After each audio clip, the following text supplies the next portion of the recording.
Dialogue in practice. In the 1990s, there was much interest in the learning ability of organizations. Dialogue plays a prominent role here. People come together in special communication settings to create a shared social space in which creative, collective intelligence can develop. In such spaces, people can detach themselves from the patterns of behavior that dominate their everyday lives and reflect on their own mental models.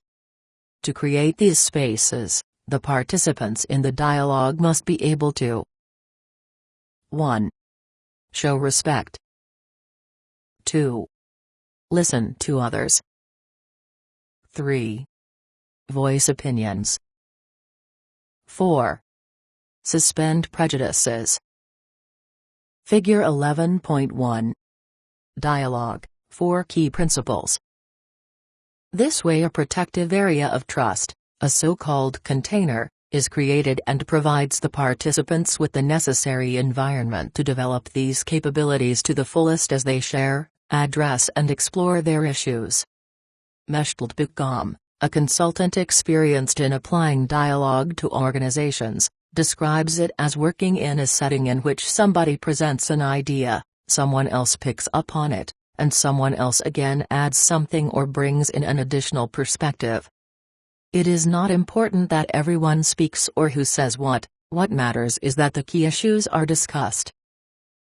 Much can be said about the setting for dialogue sessions, but we only have space here to focus on a few key characteristics.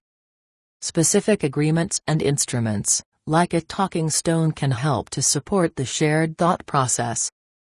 The talking stone is placed in the middle of the circle, and whoever wants to say something picks it up. The process of getting up, fetching the stone from the middle of the circle and returning it after speaking, serves to slow down proceedings. Only the person holding the stone may speak. The stone lets the dialogue develop its own rhythm by preventing one input being followed immediately by the next and placing more value on the periods when nobody speaks.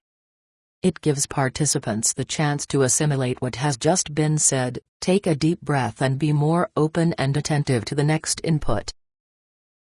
Beckham, 2009, pages 4-5, notes that dialogue lives through the continuous presence, attentiveness and openness of the participants, which lets them experience reality in the here and now, discuss emotions and practical issues, listen to what is being said between the lines and integrate all that is going on around them. She sees dialogue as a different form of communication culture to traditional meetings or typical work-related discussions. It is a shared investigation of issues, relationships, values and inner pictures. The intention is not to create or maintain harmony, but to openly embrace and address issues,